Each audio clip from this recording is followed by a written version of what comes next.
afternoon, Your Excellencies, ladies and gentlemen. Welcome to the ISAS book discussion, Subcontinental Drift, Domestic Politics and India's Foreign Policy. Today, we are delighted to have with us as the guest speaker, Dr. Rajesh Basrur, Senior Fellow, South Asia Program, as Rajaratnam School of International Studies at the Nanyang Technological University, Singapore. Joining Dr. Basrur on the panel for the book discussion are Professor Kanti Bajpai, Vice Dean, Research and Development, and Wilma Professor of Asian Studies, Lee Kuan Yew School of Public Policy at the National University of Singapore, and Dr. Karthik Nachiappan, Research Fellow, Institute of South Asian Studies, ISAS, at the National University of Singapore. I shall now invite ISAS Director, Associate Professor Iqbal Singh Sevier, to deliver the welcome remarks and chair the session. Associate Professor Sevier, please. Thank you, Kuntavi. Excellencies, distinguished panelists, ladies and gentlemen. On behalf of the Institute of South Asian Studies at the National University of Singapore, I welcome you to this afternoon's ISAS book discussion on Subcontinental Drift, Domestic Politics and India's Foreign Policy. We are honored to have Professor Rajesh Basrur as the guest speaker and Professor Kanti Bajpai and Dr. Karthik Nachiappan as panelists for today's session. Given that India is emerging as an important global player in the evolving global landscape, it is increasingly important to gain an understanding of India's foreign policy, the constraints in which it is formulated, and what organizational level decisions are made at. Thus, this book is timely and important, not least because Professor Basrur develops a fresh basis for understanding the relationship between India's foreign policy and domestic policies, and evaluates how domestic issues and the structural distribution of power impacts its foreign policy ambitions. At the core of this book is the concept of policy drift. Professor Basrur examines why this drift occurs so regularly in Indian foreign policy and how it affects the country's quest for major power status. While the distinguished panelists will no doubt discuss the arguments in this book in greater detail, it will be remiss of me if I did not point out how this book is the product of a theoretically sophisticated scholar who introduces a series of theoretical refinements to neoclassical realism. Equally, it is the work of a scholar who is adept at analyzing empirical evidence, and he draws from 4 case studies: the India-US strategic partnership, India-Sri Lanka relations, India's nuclear strategy, and cross-border terrorism. I must also add here, and I did warn Professor Basrur about this, that it is also the product of a scholar who is a trained historian, who has the eye for tracing continuities and changes. So I had to plug the historian bit there as well. And I believe, as you said yourself, this actually makes you a stronger, enables you to engage with theory at a better level as well. Before we start the session proper, it is my pleasure to introduce to those of us who are not familiar with Professor Basrur about his distinguished achievements. Professor Basrur is a senior fellow in the South Asia program at the S. Rajaratnam School of International Studies, RSIS, Nanyang Technological University, Singapore. Previously, he was a professor of international relations at RSIS. He taught at the University of Mumbai and has held numerous visiting positions, including at the University of Oxford, Stanford University, and the Brookings Institution. And he's also one of the most generous scholars one would come across. Professor Basrur's work focuses on India's foreign policy, global nuclear politics, and international relations theory. He has authored 6 books, including Subcontinental Drift, Domestic Politics and India's Foreign Policy, Rising India, Status and Power, South Asia's Cold War, and Minimum Deterrence and India's Nuclear Security. He has also edited 12 books and special issues of journals, and published numerous research and policy papers in various journals and edited volumes. It is indeed my honor to invite Professor Basrur to speak about his most recent publication, Subcontinental Drift, Domestic Politics and India's Foreign Policy. Professor Basrur. Thank you. Well, Dr. Iqbal, Professor Bajpai, Dr. Karthik, and all of you here who have been kind enough to come and listen to me holding forth. I'm deeply appreciative that I do have, this is the first time, such an audience with which to engage on the work that I've done. Iqbal's introduction was very kind, I would say. Probably if I were to wear a hat, I would have to buy a bigger one. And I don't know where to begin. I mean, I wrote the book over a period of some 10 years, 11 actually, to the frequent despair of my publisher. But I think it was worth it because, when you take time, you get to reflect on the kind of work you're doing. It was really quite complex, So I'm reminded of an old 1930s movie of the Marx brothers, in which Groucho Marx looks at a very complex budget document and says, "This is very easy to understand. Even a 4-year-old can understand this. Somebody go and get me a 4-year-old." So dealing with IR theory is a bit complex, but I enjoy it, so I did it. So this book operates at 2 levels, basically. At one level, it is about policy matters and how Indian foreign policy has had difficulty in dealing with the various objectives it has had to face in diverse fields, okay, where it has constantly displayed a substantial degree of indecisiveness. You can say it is about delay, diversion, deviation, all of these, which go into what I call policy drift. And this is worth examining, I think, because such delay, diversion, and so on has some cost to it. This cost may be human cost, this may be strategic cost, and it may be economic cost. All of these are dealt with in the book, which I am trying to present to you in a very simplified form, basically to show that, there is many a slip between the policy cup and the lip. And one of the things that the publishers wanted to emphasize was that this frequent manifestation of policy drift produces a certain degree of uncertainty about India's prospects. Nowadays it's become a big thing to claim that India is a leading power.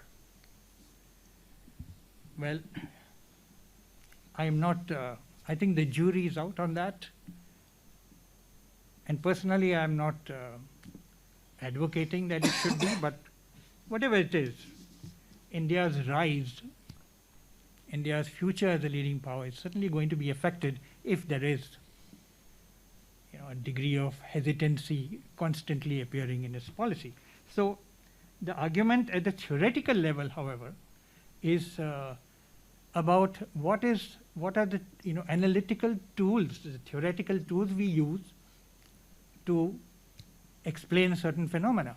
In this case, the policy drift phenomenon. Okay, and what I'm looking at is, why is IR theory, international relations theory, or IR theory, why is it in some ways deficient in its explanatory power? So what I'm trying to do is to push IR theory's boundaries and trying to build a case for including issues that are not normally brought in to mainstream IR theory. Okay. Mainstream IR theory deals with measurable empirical issues, mostly material issues, you can say, but I am really talking about moral issues as well. Because I think that certain things cannot be explained by material empirical evidence, but that you do require to bring in moral theory to try and explain what happens or in a way, what doesn't happen. And what I try to do is to show that this moral aspect, okay, is in itself closely linked to the material reality which is happening again and again. That is policy drift. So instead of speaking in abstractions, let me just go ahead a bit. The essence of my analysis, the framework, is that policy drift is of two kinds. One, I call involuntary drift. That means where policymakers do not have full control over the process of policy making, and therefore their policy runs into trouble. And I deal with two cases. One is a case of India-US relations, and specifically the politics of the India-US nuclear agreement of 2008. The second is about India's role in the civil war in Sri Lanka. Both of these I show are produced, the problems associated with both of these I show are actually due to the distribution of domestic political power.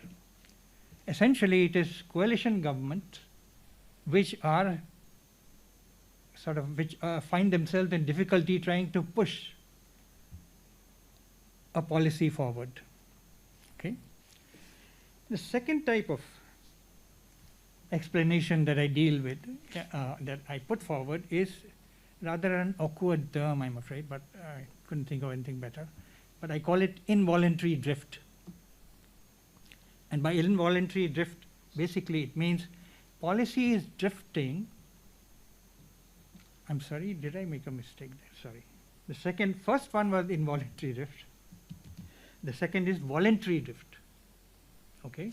Voluntary drift is where policymakers do have control over their policy process, yet fail to actually push it forward because of a moral failure on their part. And that moral failure you can attribute to what I call a responsibility deficit, which is they do not exercise the responsibility that they are expected to. And they are not held accountable for it. They do not hold themselves or their juniors accountable for failing to do what they are responsible for doing. So here I look at two issues. One is to do with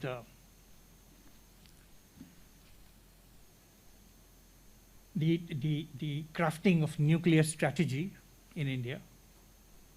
And the second is to do with India's policy vis-a-vis what is commonly known in India as cross-border terrorism. That is, terrorist activities emanating from Pakistan. Okay. So in all these four cases, I show, okay, as neoclassical realism tries to show, okay, that the incentives for policy fundamentally come from outside the country, from the system, the international systems. And policy is aimed at responding to those incentives. But let me put it this way, where the policy change comes in a general form, a broad policy change relating to the incentives given by the system, it's not a big problem. In all the four cases, the policy change is undertaken without too much difficulty. But when it comes to specifics, in each case, with Indo-US relations, there was an issue of, reframing India-US relations from being distant and even suspicious of the American role in global order. There was a shift to leaning towards the US more closely for reasons of strategic isolation that India was in, and because India stood to benefit from close interaction and obtaining basically American investment and technology. So this was a broad change. Okay? And in itself, the change was not problematic. There was no big political opposition to it. There was some, but not major political opposition. But when it came to a very specific and you can say crucial element of this overall change, and that was the India-US nuclear agreement, okay, which would actually break the biggest obstacle between them, which was about American non-proliferation policy towards India and American pressure on India to roll back its nuclear program, nuclear weapons program. When it came to something very specific like this, then suddenly we find opposition from the domestic sphere being galvanized. And there is a huge opposition from political parties which are basically keen to throw the government out and replace it. Basically, secondly, from some political parties, one particularly, the Communist Party of India, Marxist or CPM, which was ideologically bent on preventing this policy because they thought India would become a sort of lackey of the United States, or what in the old days they would have called a running dog of American imperialism. And also from bureaucrats, because the nuclear bureaucracy felt that its turf was being trodden upon and that they would lose their autonomy if the Americans started dictating controls over the Indian nuclear establishment. So from general to specific, general goes through quite easily, specific goes through, well, faces a lot of difficulty, and in this particular case, the India-US case, it just about squeezed through at the last moment. In fact, it's ironic, but it is a fair case to say that the government survived only because of a degree of corruption. Similarly, with regard to the India-Sri Lanka case, the Indian attitude towards Sri Lanka had been quite domineering for a very long time. But after around 1990, there was a shift, and there was a broad shift towards making a better relationship out of it. And as the civil war was progressing, Indian interest veered towards supporting Colombo in the civil war between Sri Lankan forces and the LTTE. But here again, Indian policy was, faced a lot of opposition from the domestic sphere, and the coalition government found itself in enormous difficulties trying to justify military support for the Sri Lankans. And the reason for this came from the source of the state of Tamil Nadu, where the flag of Tamil nationalism was raised higher. And I look at this politics here. One is at the level of national politics. India has a coalition government, and the same problems, same kind of problems that it faced vis-a-vis the India-US deal, nuclear deal, were also being experienced here. But this is a little more complex because there is a complexity at the level of the state politics of Tamil Nadu also, where there was so much uncertainty about the political fortunes of the major parties in Sri Lanka, in Tamil Nadu, that solidarity with Sri Lankan Tamils was regarded as a sort of unbreachable bottom line. where they had to do it. And who pushed that line? It was not initially so much the big parties as the smaller ones. Smaller ones with 4, 5, 6 seats in parliament, and or some with even none.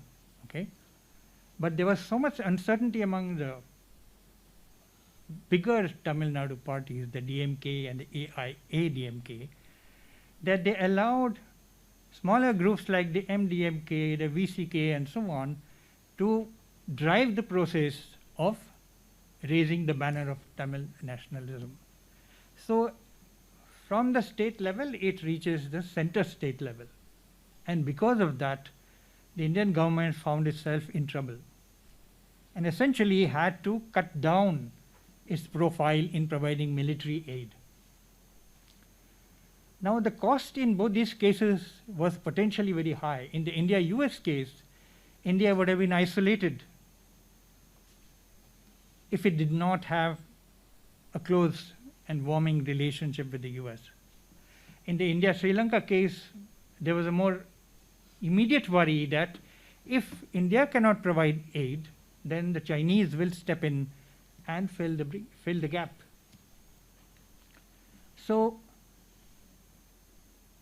in spite of these costs, the domestic lack of control for the coalition government produced sort of suboptimal policy.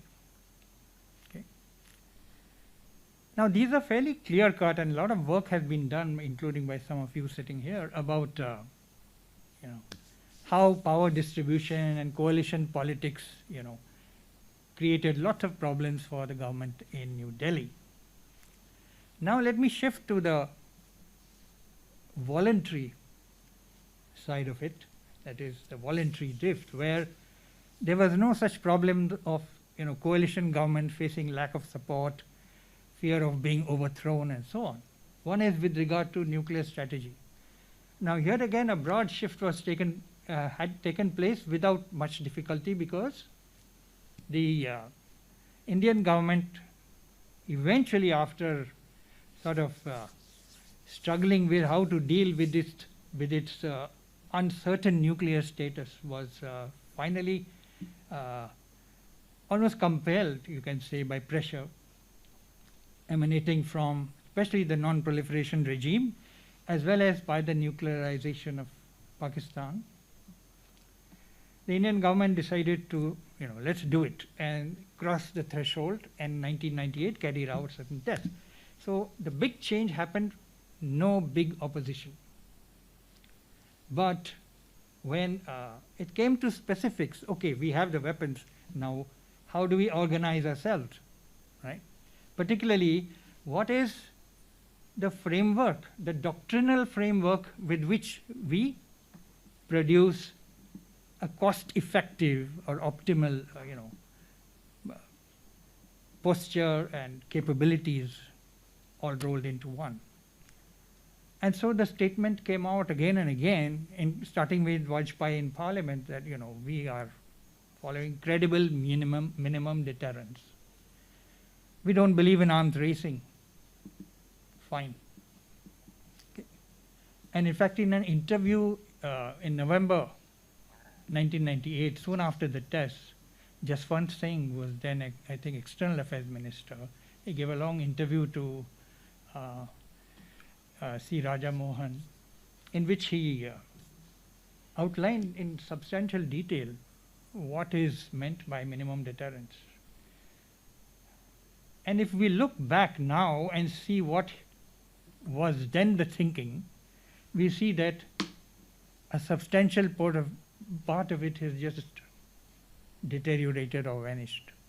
All right. For example, Jaswant Singh said, we don't need a nuclear triad in which there is a undersea nuclear deterrent. But today it is, of course, very much there, still being built up, but it's still very much there. So what I argue in short is that Indian nuclear strategy has entered a phase some time back now, but slowly but surely it has entered a phase of what you call I like to use a word which I often forget. Well, basically I was saying it is got into a kind of, I can't find it. Dissociative identity disorder, which is basically like a split personality. So Indian nuclear strategy has two trajectories simultaneously. One is minimalistic, in which there is no deployment, at least so far, in which war fighting is rejected and so on. And the other is one which is maximalist, that you go on producing more and more missiles which can go to 5,000, 6,000 kilometers, which can which includes, by the way, multiple warhead missiles. It includes thinking about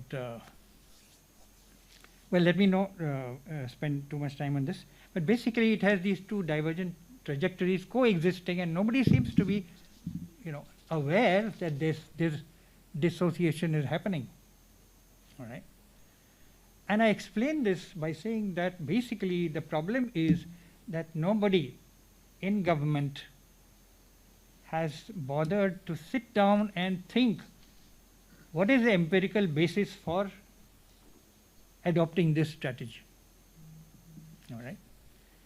And part of the responsibility deficit lies, much of it lies with the lack of effort on the part of the civilian government to actually try and come to terms with this concept and all that it means. So the expert on that is sitting right here, my friend Anit.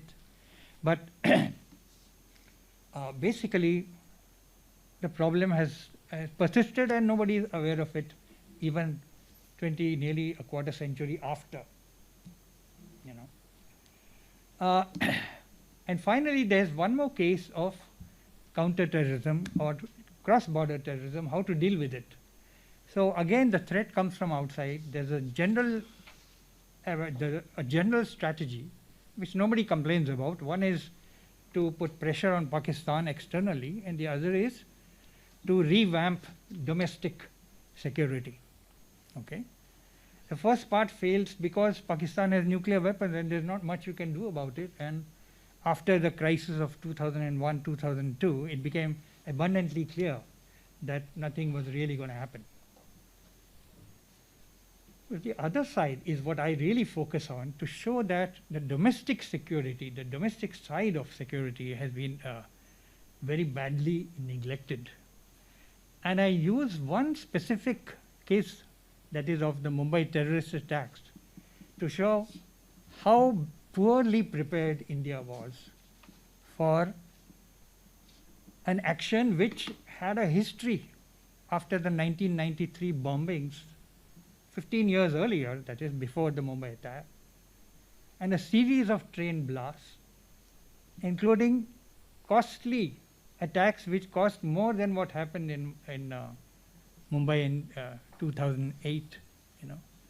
Nothing was done, and there are so many examples I cannot relate, but just to give a couple of examples, the rifles that were used by the Mumbai police were 303 rifles, which originated in 1895 and had been used by the Indian Army earlier on. They also had AK-47 rifles, but they were not getting ammunition for them. And there are so many examples of this, both of preparation and failure at the time of the crisis. And ultimately, nobody was really held accountable. That is my point. Now, my argument is to link the moral with the empirical, so to speak, is that if you do not hold somebody accountable, there's a good chance it will be repeated. Okay. So in 1993, nobody was really held accountable. In 2005, nobody was really held accountable. And in 2008, nobody was held accountable. I mean, there were superficial acts of accountability where couple of ministers were forced to resign, but within few months they were back in power, some of them at higher positions. So here is a here is a costly human result. Between 1993 and 2007, just before, some 42,000 people had died in terrorist activity, but nothing happened. Nobody is held responsible, nobody is taken to task. So essentially what I'm saying is that the theoretical work that is done in neoclassical realism has proved itself unable to deal with these phenomena. So I'll stop there, except just to say that I have dealt with briefly with three cases where there are cases of policy drift where the source lies outside India. So I'm not talking about that at all, except to show that there are some areas where the problem is from outside. For example, generally in India-Pakistan relations or India-China relations, that's all. But overall, I think the explanatory capacities that we have shown so far as a discipline, and a lot of us are academics here, I think show that a lot more needs to be done, and that this kind of framework can be applied to a number of cases, and I have listed some of them, both with regard to India or with regard to other countries. So thank you for your patience. I'll stop there. Thank you, Professor Basrur. Professor Kanti Bajpai, could I invite you to share your comments? You could, and you just did. Thanks so much. The book is remarkably well written, as all Rajesh's work always is, and I'm a great fan. And you'll notice that he's as succinct in his spoken remarks. He was given 30 minutes, and he hit it, I think, to the second by my watch. So, Rajesh, thanks so much for this book. I'm going to say a few things about it. Most of what I'm going to say is about its contributions, which I think are three big ones that he's touched on, but I'm going to reinforce them. I'm going to begin a little bit by saying something about to situate the book in other work on Indian foreign policy, which I think is rather important. I won't say a great deal about neoclassical realism and the theory part, which I think Rajesh has covered very well. I'm quite mindful, too, of this audience, which probably wants to get into the meat of the Indian policy issue itself, since we're in the Institute of South Asian Studies. As a general point, I think, and I've gestured at it, and I just got my actual hard copy version, but I read the whole PDF version. As in so many of his works, it's just written so well. It's crystal clear, it's succinct. There's a kind of assured, authoritative tone, which, given his great experience and in these matters, I think really now, as before actually, comes through brilliantly. And he deals so deftly with the theory as well. And it's quite clear, I heard you say that you enjoy wrangling with the theory, and I think it comes through very well in the reading of the book as well. But the first thing I wanted to do, just to start with, is where do we situate this book? And I think it's quite striking that there's so much work on Indian foreign policy out there now, and yet there aren't all that many books that pay very serious attention to domestic politics. I mean, it's implicit in a lot of work. There are gestures all over the place, empirically and conceptually, to the problem of how domestic politics impinges on foreign policy making. There are kind of circumstantial cases made for the link between the two. But it's actually quite a thin body of work that has taken it head on and committed an entire book to it. So I just want to give you a little bit of a sense of the landscape within which I think one can situate Rajesh. First of all, I think there's obviously a growing body of work on India's diplomatic history. And its fabulous work drawing increasingly on the archives. And you can trace it back at least to Itty Abraham, even further back perhaps to someone like Shishir Gupta on his work on Kashmir. But from Itty onwards, you have Srinath Raghavan, Rudra Chaudhary, Yogesh is sitting right here, Joyita Sarkar on nuclear weapons, amongst others. And of course, Rajesh himself. I wrote a piece recently in memory of my former supervisor, Steve Cohen, on cycles of defection and cooperation between India and Pakistan. And one of my starting points was an article that Rajesh had written several years ago, quite a number of years ago, I think in the Indian Foreign Policy Handbook, if I remember, the Oxford book. So Rajesh himself, of course, has contributed. So there's that first body of work, which I think draws a lot on diplomatic history through the archives, which doesn't theorize it a lot, but there's a lot of rich material that tells you about the links between domestic politics and Indian foreign policy, security policy decision making. The second, I think, sets of works that have emerged increasingly are identity kind of based work. So the constructivist turn and so on has made its way into Indian foreign policy analysis. And there's quite a lot of work emanating from scholars who do India from all over the place on how the construction of domestic identity impinges on or affects or influences the direction of Indian foreign policy and particular decisions. So that's a second stream of work which draws on constructivist theory lightly or more formally, mostly more lightly it seems to me. Doesn't wrestle with all the nuances of the various streams of constructivist theory, but broadly makes the point that identity counts. Yeah? So that's a second body of work.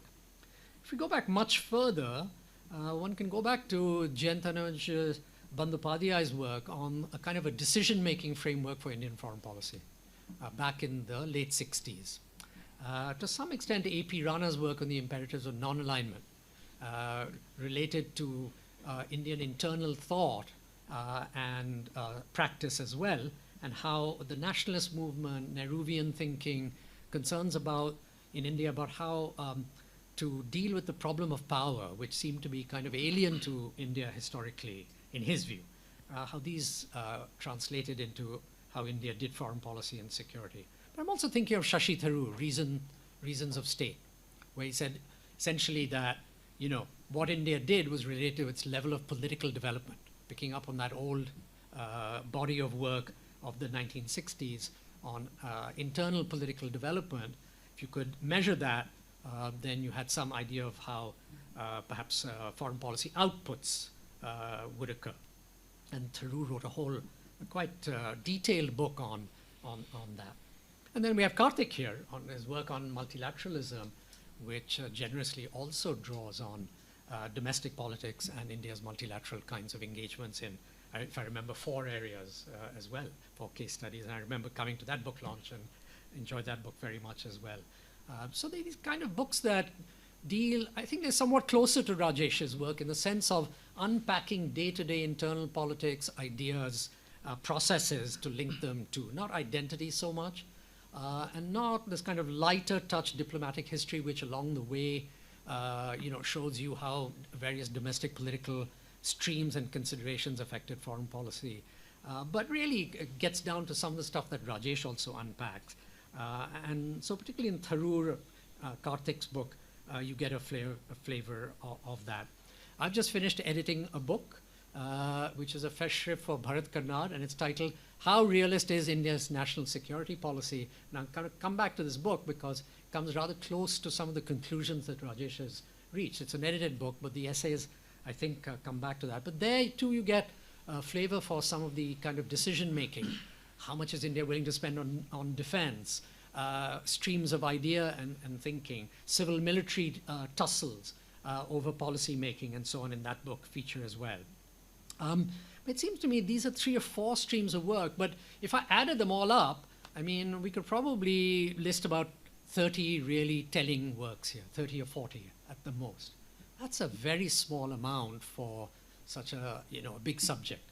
And I think none probably or very few have the rigor of Rajesh's book. So I think, my first very big point is that this book is really going to stand out in the field of Indian foreign policy studies.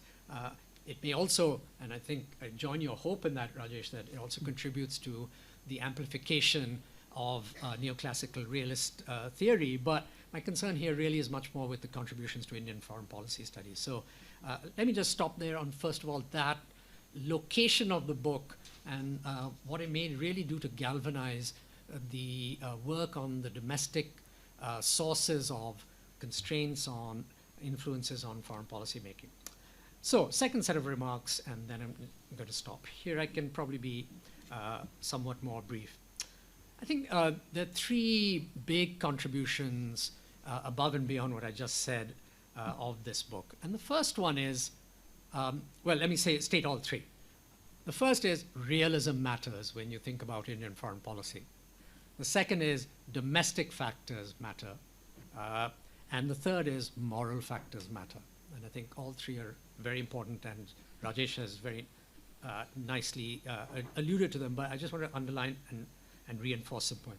I think on the realism, there's so much work, there's so much stuff out there now in the public domain accusing India of not being realist.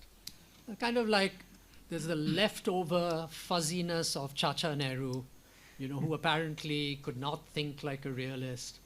He was some sort of smiling, nice guy, liberal, stroking little children's head, and he just couldn't get it together to think more realistically.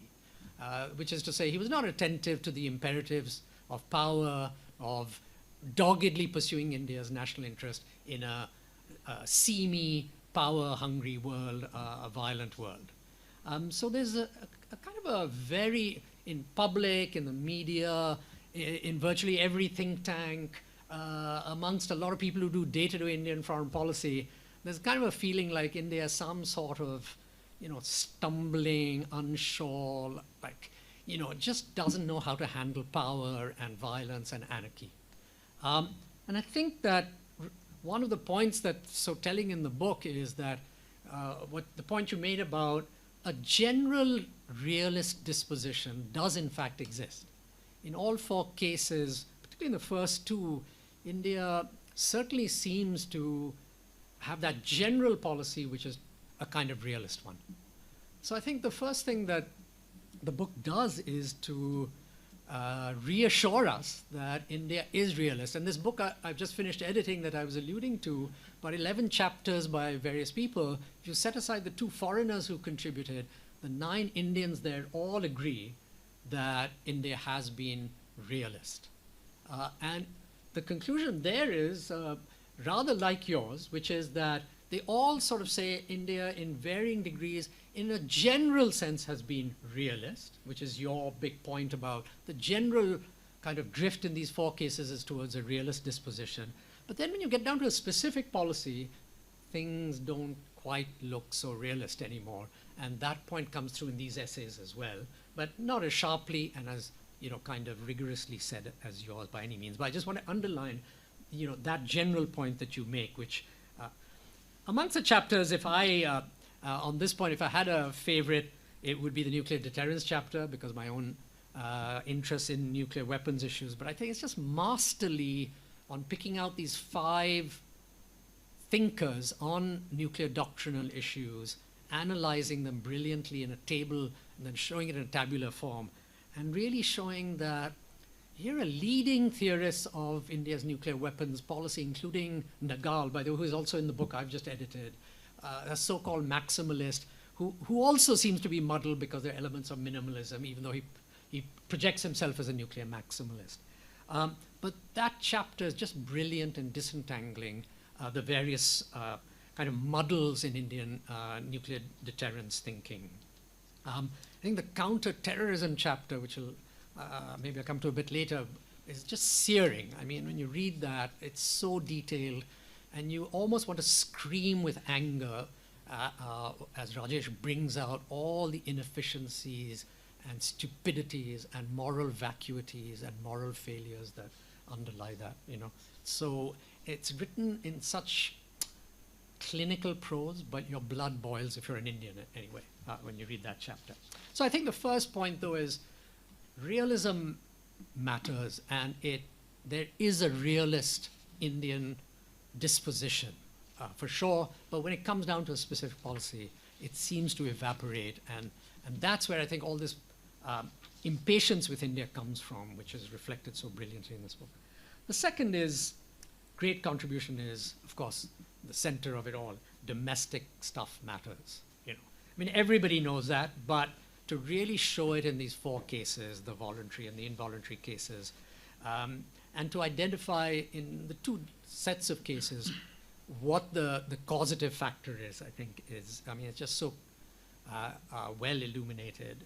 In the involuntary cases, the domestic distribution of power gets in the way. Basically, federalism in an era of coalition, the 2 were almost indistinguishable, but they get in the way. And in the second case, I picked out a word that I think he used in the book, particularly evident in the case of nuclear deterrence, epistemic laziness. Just an unwillingness on the part of military folks, civilians, think tankers, whoever, to think through, what minimal nuclear deterrence is. And as you say so nicely, put it up to the empirical record of nuclear history. There are other nuclear powers out there. They've thought about these things. They've been in crises. What are the lessons to be drawn from that history? Seems to have been such a poor reckoning in India on that. And one of the few people who has done it in his earlier work too is Rajesh, and it's on display here too. The other case, I think that the case that as I said, makes my blood boil, of course, is the Mumbai case, the counter-terrorism one. And here the plain inability to get different agencies and levels of government to coordinate, to implement, when it's known from earlier episodes what needed to be done. I think it's quite right that there's just a devastating lack of a responsibility ethic here. Now, one might ask why that's so. What is it that repeatedly allows leaderships, civilian leaderships, military leaderships, paramilitary leaderships, police leaderships, state and leaderships, city leaderships, central government leaderships, to get away with not holding people accountable? What is that? I think we know broadly what the answer is. It almost becomes tautological, but it's a culture of impunity that is in every sphere of Indian life, dealing with corruption, dealing with economic policy, dealing with energy, dealing with climate change, dealing with, just on display in so many social policy spheres and in politics every day. But you think and you hope as a realist that it won't happen in high politics because the stakes are so high, because survival is at issue. But even here, there's such a culture of impunity that allows for this kind of responsibility deficit to occur, and huge numbers of lives are lost as a result. Okay, so I think the third is then that contribution is to bring morality in. Morality matters. There's a moral judgment to be made about security policy, and to point out moral failures. And I think this is really very important, actually. I think scholars sometimes are told to avoid this, or don't stick to being objective, which is don't make these kinds of judgments. But as Rajesh said quite rightly, what is social science about? In fact, indeed, what is all academic life about? It's about to make lives better. And part of making lives better is to diagnose causes and to hold people responsible so that things don't repeat. And this issue of kind of pointing out the moral flaws is vital. And I think one of the points that you underlined so nicely, not completely originally, but and Rajesh admits so, is that realism itself admits of moral considerations. It's one of the great myths that there's no morality behind realist thinking. Of course, very plainly, the morality is that if you don't cultivate power as a country, as a government, if you don't sometimes use violence in the service of national interest, if you don't have a clear-headed view of national interest, you're not protecting the people you were elected and legitimately supposedly rule, and you break the social contract. People give their freedom to a degree to you so that you can rule for their benefit. If you don't do that, then you've broken the social contract. But our culture of impunity in South Asia doesn't hold people accountable. So let me just stop there. I mean, I think Rajesh seems to shy away from it, but I'm going to say it. I think at the end of it, I just can't help feeling that a really big conclusion, and I'd like to hear your response and why you shied away from it, is that, you know, I mean,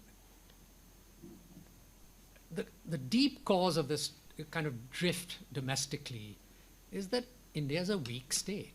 I mean, we may think it's a big, strong state, but it's not. Its stateness, the levers of power, the administrative wherewithal, the thinking through of problems, the ability to marshal information and reasoning, to take tough decisions, to get coordination, to build consensus, to see things through, to allocate resources properly. I mean, it just shrieks out that this is a weak state. It's a violent state. It can beat you over the head if you dissent very badly, and it can even kill you if necessary, but it's a weak state administratively. And it's a weak state in terms of this culture of impunity as well. So let me just stop there. Thank you very much.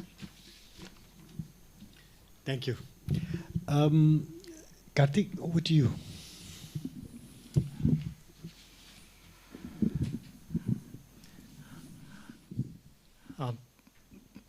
Thank you so much. I'm very happy to be here. I'm really glad to have had the opportunity to read the book, the splendid book, and I'm really glad to have the space to offer my thoughts.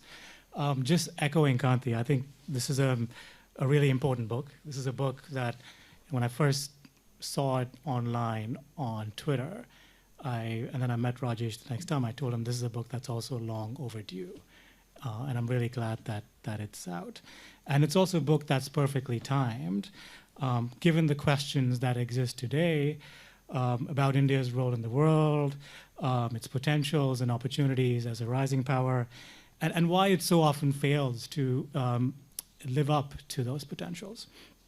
Especially here in Southeast Asia, I think we are often reminded of India's inability to live up to its potential and to help countries balance or serve as a bulwark against China and assist Southeast Asian countries here in figuring out how to manage regional challenges. And even in the scholarship, we generally fall short in understanding and explaining why India falls short in its foreign policy until now. And there's a spate of books that are coming out now that tackle this issue, including this one. And it's a really important and a good time to be studying India's rise and the issues that affects its rise. I think Rajesh's book importantly gives us some answers to this question, and also importantly highlights the tools, the vocabulary, and the approach to better understand India's foreign policy as it rises, and its ostensibly lackluster behavior on strategic matters over the last 20 years. So what I'm going to do now is limit my comments to maybe 2-3 points if we have the time, to just maybe talk a little bit about the book's larger value, unpacking policy drift, the book's argument, and what kinds of domestic political factors could cause drift for India's rise and its prospects as a rising power, now that certain systemic pressures are changing and have changed over the last 20 years or so. And I'll pepper these comments with questions for Rajesh that I hope we can pick up later on during the discussion. The first point I had was on the book's value. Right? I mean, one key larger point that the book conveys is that the rise of a power or any rising power will be complicated and will be constrained by both external and internal factors. Now most power transition theorists claim that a country's rise is generally uncomplicated and somewhat linear. It's upward looking, banking on its economic progress and then its military power. But in general, this process is contested, complicated, and a lot more constrained. And scholars like, for example, Manjri Chatterjee Miller and even Rohan Mukherjee have written now about this process when understanding India's rise, which is it's more contested and is characterized by struggle and contestation at both the international and domestic levels.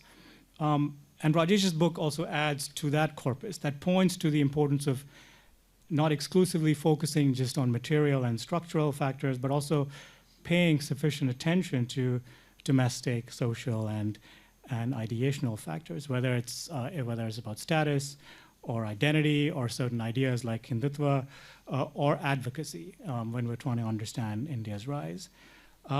While it's important to track and identify the conditions that allow powers to rise, it's also equally worth looking at the conditions that could stymie or stall their rise and make it difficult for them to meet their potential. And there have been other factors that scholars have claimed which have limited India's ability to rise or rise actively. I mean, some hamstrung by episodic economic troubles, or whether there's adequate effort made to imagine or envision India's rise through narratives that would gird and legitimate its ascent. Rajesh's book essentially focuses on a critical component which often gets occluded from a country's rise, from work on a country's rise, which is political will or political unity and consensus that's required to clinch some of the critical opportunities that support your rise. Now, politics is critical, it's crucial, and for reasons I cannot understand, it doesn't really find itself central to most scholarship on rising powers. Maybe it's hard to flesh out conceptually how certain political factors impact a country's rise.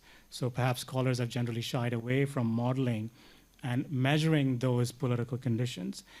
And that's what's really important here in this book as well.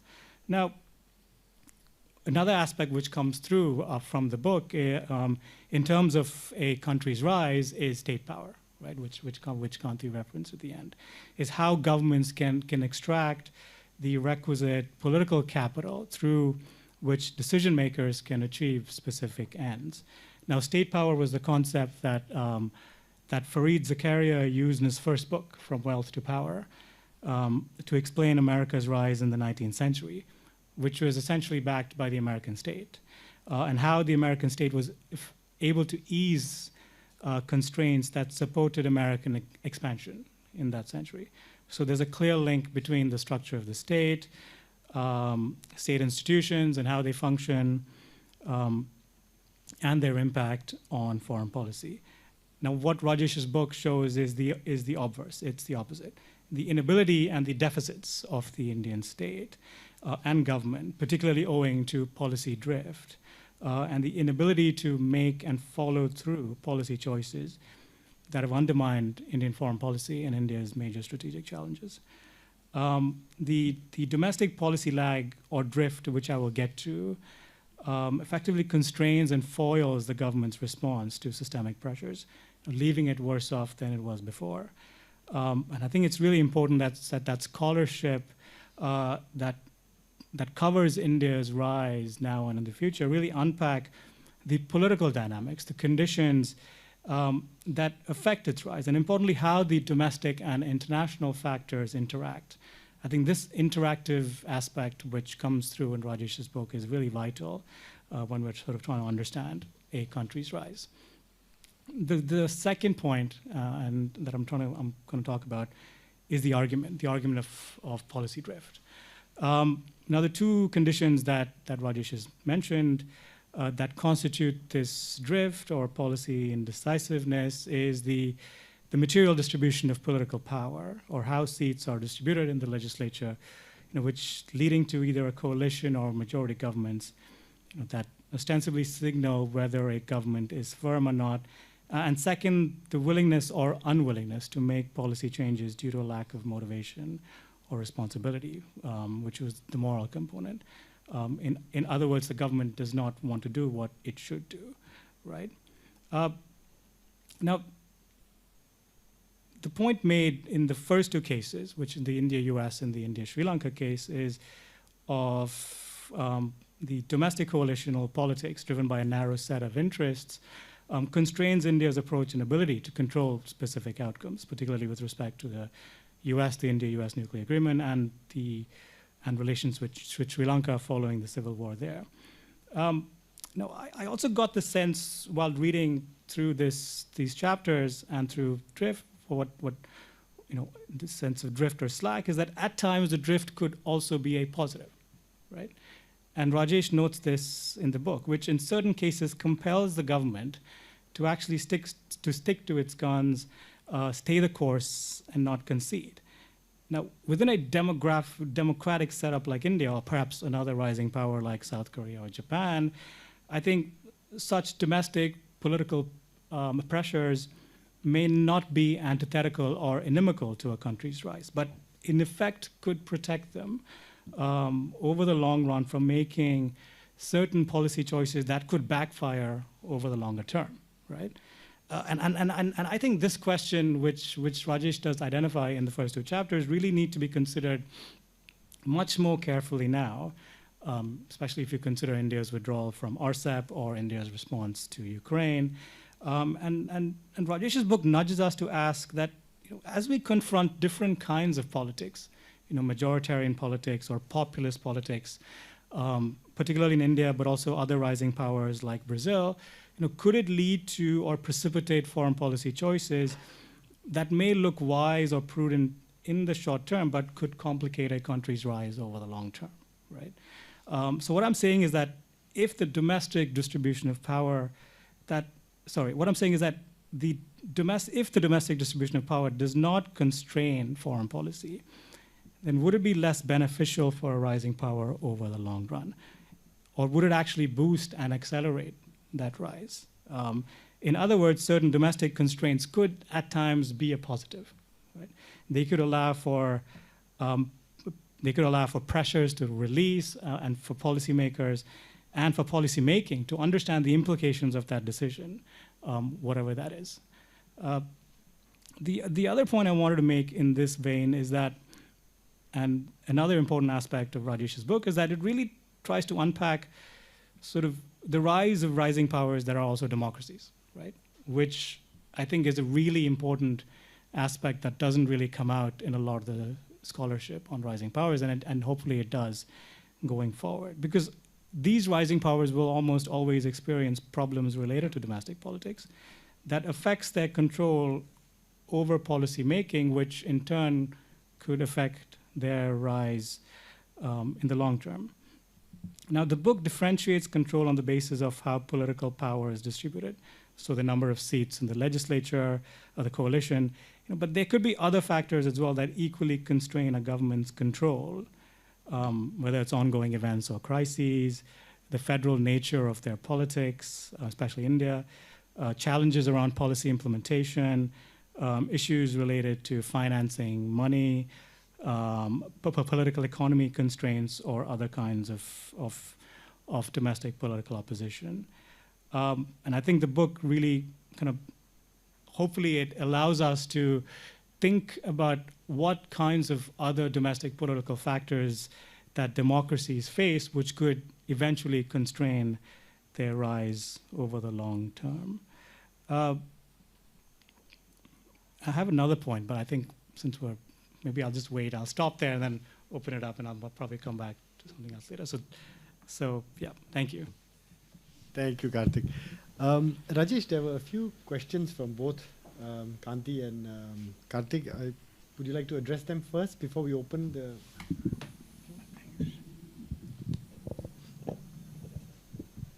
Yes, sure. I think I could speak about a couple of these issues. Mostly they were really kind and didn't say anything nasty. So why should I complain? No, but seriously, I think just first of all, when Kanti started reeling out the names of works which I have not referred to, felt a bit embarrassed, but yeah, some of them, yes. But it's a thin literature in comparison to the size of the subject, but there's still a lot. And I had to leave out quite a lot, yes. And I did leave out quite a lot, not had to. Sorry about that. Another point I want to make is with regard to the culture of impunity which Kanti mentioned, and that is, I specifically state in the book that this whole thing about responsibility deficit, you can pinpoint, who went wrong in various places, but ultimately, you do have to, and I say this rather quite strongly in the chapter on terrorism, that ultimately people who are not held accountable are allowed to get away with it because the ultimate responsibility and therefore the ultimate responsibility deficit lies with the public. See, if you find, and if you look at the literature on this whole Mumbai attacks thing, just in the immediate aftermath, first few months of the event, then you will find a lot of attacks on the government, describing all the failures that I have sort of put together in a book, in one chapter. But the fact is that, as I said, nobody was really punished, including the governments at the state level and at the central level, which came back to power. So who is responsible for that deficit? It is the public itself. And in a sense, we the people, are escaping responsibility or not exercising it, So I think that I did want to emphasize. I think Karthik made a good point towards the end, especially that we can go further with identifying what are the domestic complexities that need to be better understood. Yeah. And oh yes, the one point which is really significant is that sometimes the policy drift can also have a beneficial effect, can have a positive effect. Okay, and there's a particular point here, which is that back in 1988, Robert Putnam wrote an article, a much widely quoted article, on two-level games, which is that in every international bargaining situation, there is also simultaneously a domestic side where, so the Prime Minister of India, say, is bargaining with the Prime Minister of some other country, but also is bargaining with his domestic constituency, and he has to find a kind of balance between the two, what is most acceptable here, what is most acceptable here, and then the parts which overlap is where you can get something done. Okay? But he makes a very interesting point, which is that if sometimes weakness can also be the source of strength in a bargaining situation. Because if the Indian Prime Minister was bargaining with the US politicians to tell them they wanted, for example, that India should agree to sign the CTBT, the Comprehensive Test Ban Treaty, which was like anathema to the Indian domestic public and those who cared about it anyway. So when the Americans put pressure on India to sign the CTBT, his response was that I can't do it, my government will be overthrown. So the ball fell into the American court. So can we make this concession or not? And finally, they found a way out, little oblique and twisted, but it was found. And the way out was found. So in a sense, what you say is right, that had the government been stronger, they might well have agreed to something which put future pressure on Indian governments about testing. But because the government was too weak, it could bargain better with the US. And in fact, it was the US, the stronger power, which actually changed its approach. I'll stop there. Thank you. The floor is open.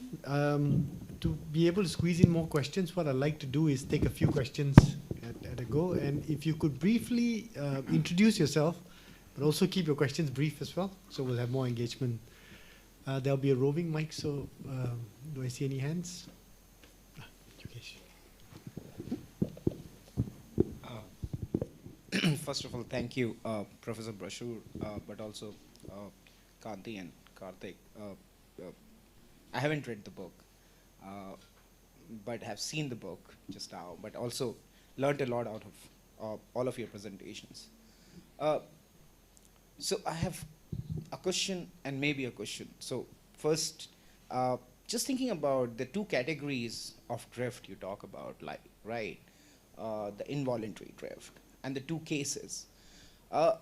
So whether you call it a drift, policy indecisiveness, or policy drag, is that necessarily,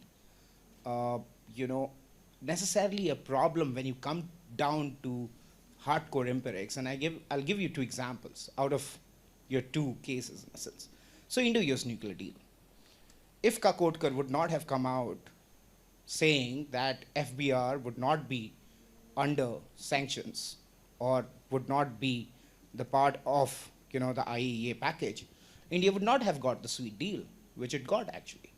So sometimes bureaucratic politics actually helps you to bargain better and actually helps you to actually cogitate much more in your negotiating strategy. Because by 2005, the Indians were actually wanted the deal, and there was not a lot of cogitation in terms of what they want to offer. Actually, they wanted to do the deal to get the status, which they had been trying since 1998. So in some sense, the sweetness of the Indo-US nuclear deal actually came out of the bureaucratic friction within the Indian establishment. The second example is again from but I'll go back in history, in Rajiv Gandhi's time, on the Sri Lankan issue. So just like Indira Gandhi's, kitchen cabinet of Kashmiri Brahmins, there was a group think within Rajiv Gandhi's cabinet, particularly with the South Indian Brahmins who actually occupied, whether Venkataraman, Sundarji for that matter, B.G. Deshmukh, whose cabinet secretary was not that, but Arunanchalam as well. And sometimes when you look at how strong Rajiv Gandhi's government was at that point in time, biggest parliamentary majority, and this group thing, it actually led them to intervene the way they intervened, which would not have been possible if there was a coalition government. There would have been much more thinking about whether you want to really put your soldiers on the ground, right, and lose around 1,000 Indian soldiers.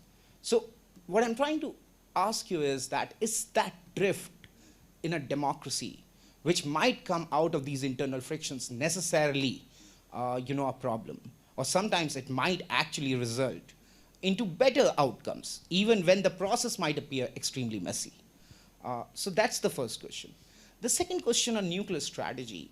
So my understanding so far of nuclear strategy, yes, it appears to be driven by bureaucratic politics, organizational politics, civil military tensions.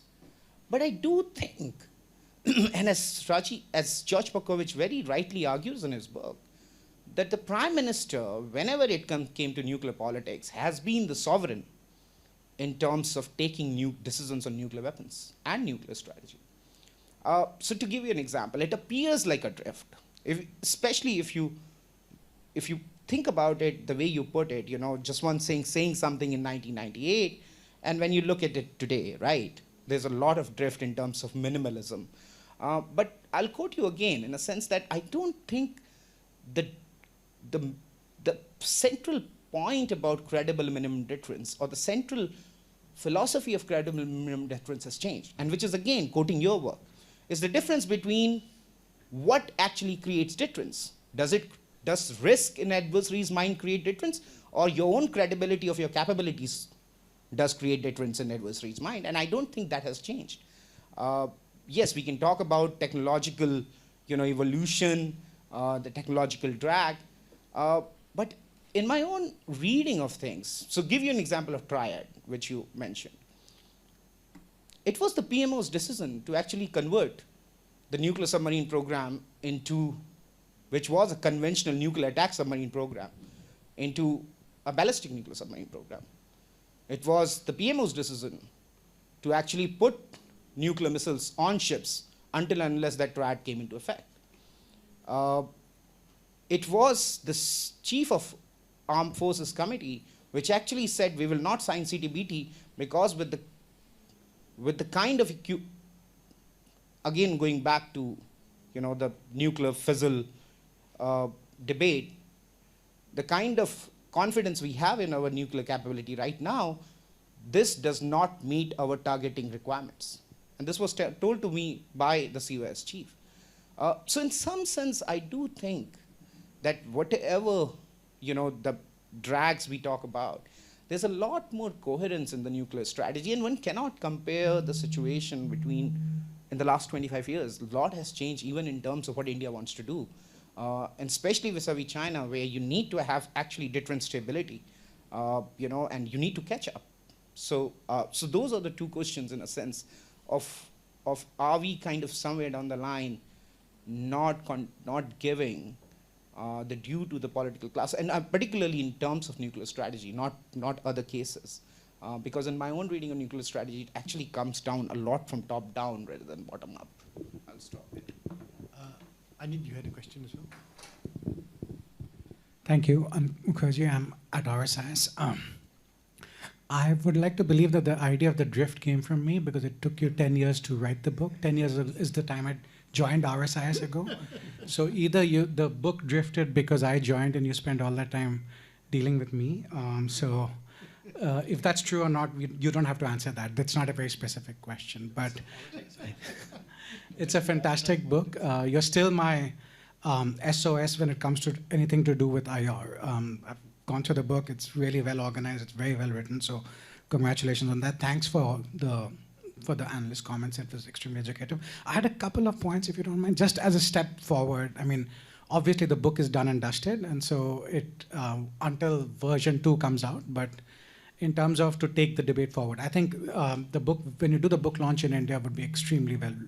It'll be extremely interesting to see how the Indian audience can react to the arguments of the book. So I would definitely encourage you to do events in India, perhaps get NSG to protect you on the sidelines. But a couple of points. One is that point you made at the end in your remarks about ultimately the responsibility is with the people, not with the political leaders.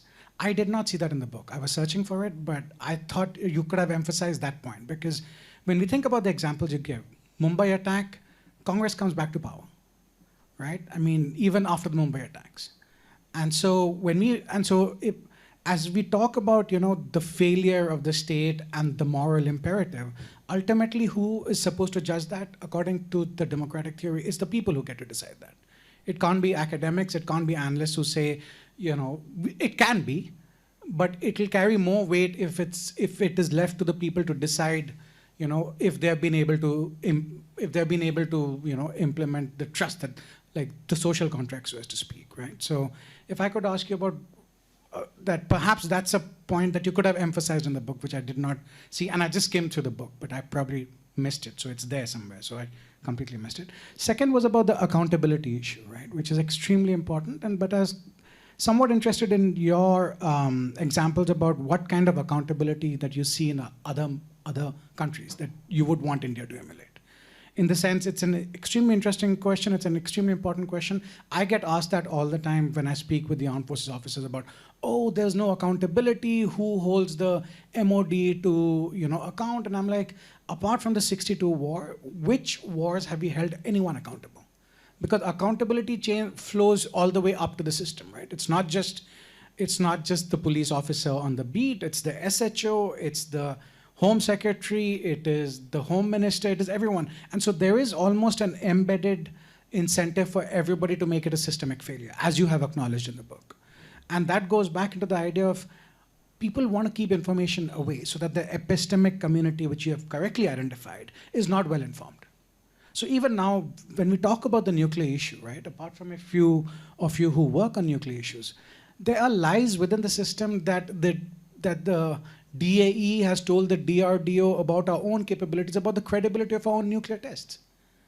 Even in terms of, if you think about the number of the missiles that we have, and it was just interesting, I was speaking to a few people, when we look at the number, why does DRDO is in charge of missile production itself, right? And so I think in some ways there is, and it's an interesting, because I think even within the system there are incentives to lie, right, about the truth, and I don't want to talk about too much about that. The question that I had was about the Modi government, right? I mean, among the things I saw in the book was it, like, in some ways, post-2014 did not really happen. I mean, perhaps it's a question of the case studies. You talk a little bit about China, but when we look at terrorism incidents, for example, they have come down significantly. Would you give that to the credit of the Modi government? And I know this is probably trying to push you outside where you would be comfortable with, which is, let's give the Modi government credit for whether it is circumstantial, whether it is Uri, whether it is Balakot, whether it is, you know, the kind of game they've played in Kashmir. But if we were to use your metric of terrorist incidents, cross-border terrorist incidents, one could argue that, well, this particular government in India does not have that responsibility deficit that you're specifically speaking about. And on the other count, when we look at defense, like structural institutional reforms, despite the discomfort we have about the structure it is taking, but in terms of appointing a chief of defense staff and theater command and DMA, they've done things that we had been hoping for the last 50 years. So my specific question is, would you give credit to the Modi government for this? And I'm not a Modi government all. So We've had quite a few questions, so I'll give Rajesh a chance to answer, and we'll go up by 5 minutes, so you have to 4:35. Oh yeah, that's fine. No, I don't think I need much time. These are all questions I cannot answer. No, but let me just, I think what Yogesh, what you said is about, is drift necessarily a problem? And you gave the example of nuclear deal. No, I said, in fact, I made it quite clear that it's not. I think Karthik had raised the same point, that sometimes drift may have the opposite result of something positive coming out of it. Oh, sorry. Okay, is that better? Okay. So now, so I think that's okay. I mean, it's true. There are many things which can happen and which may be positive or which may be negative. So I don't have an issue with that. That nuclear strategy may be driven by organizational politics. Possibly. From what Berkovich says, I completely disagree with him, because there is strong evidence, which I have written in my 2006 book, that at every stage the Prime Minister, including weak Prime Ministers, actually were able to resist the bureaucratic push for nuclear testing. So I don't think that's an issue.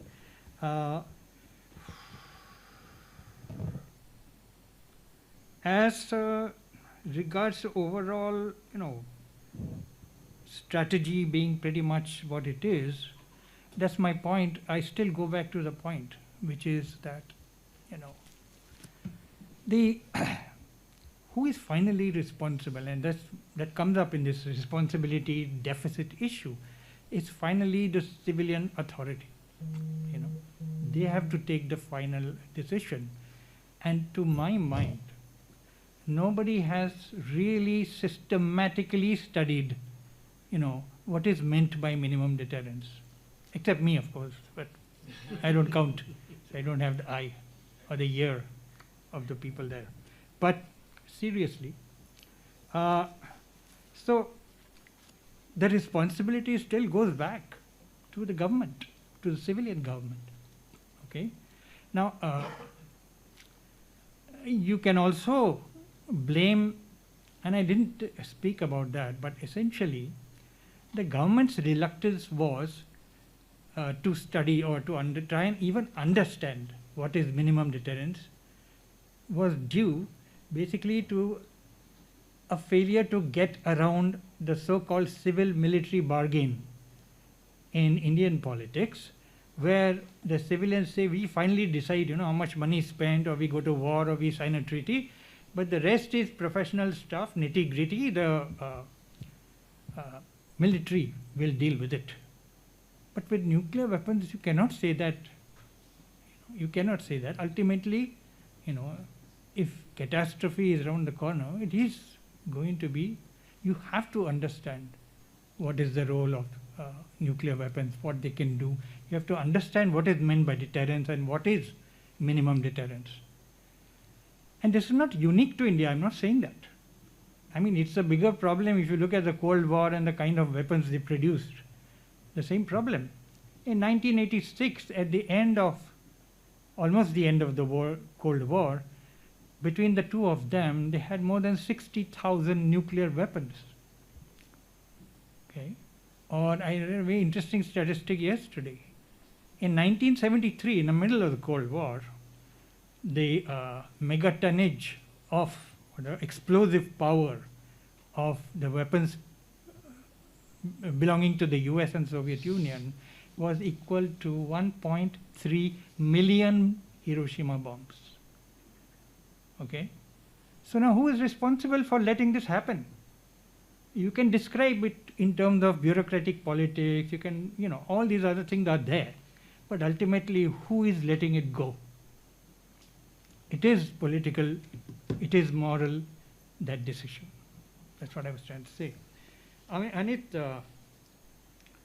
about the responsibility of the people, yes, maybe I could have emphasized it more, but it is very much there in the book. Actually, it's there in the chapter, towards the end of the chapter on cross-border terrorism. Yeah. That ultimately it is the responsibility of the people. So, about what you want to see in other countries, yeah, that is a good follow-up. I would agree, and I think I could have done it. I didn't, because that would have taken another few years, which I don't think was wise at that point of view. And as for the Modi government, and you said terrorism has come down, okay? Sorry. You see, terrorism has come down, and that is because of a specific set of factors, I think, as far as I see it. One is that the Modi government has demonstrated a willingness to appear slightly quite unpredictable and slightly crazy. You have read about the madman theory in nuclear strategy and compellent strategy, where one side pretends to be slightly irrational and willing to go out of the way, take huge risks, and the other side just sort of draws back. But while it has come down, it has not gone away. It is still very much a part of the Pakistani kind of jihad as grand strategy, as Paul Kapoor wrote about. And therefore, we cannot say that the Modi government has succeeded. Okay? And till today, you can still find many of the problems relating to the,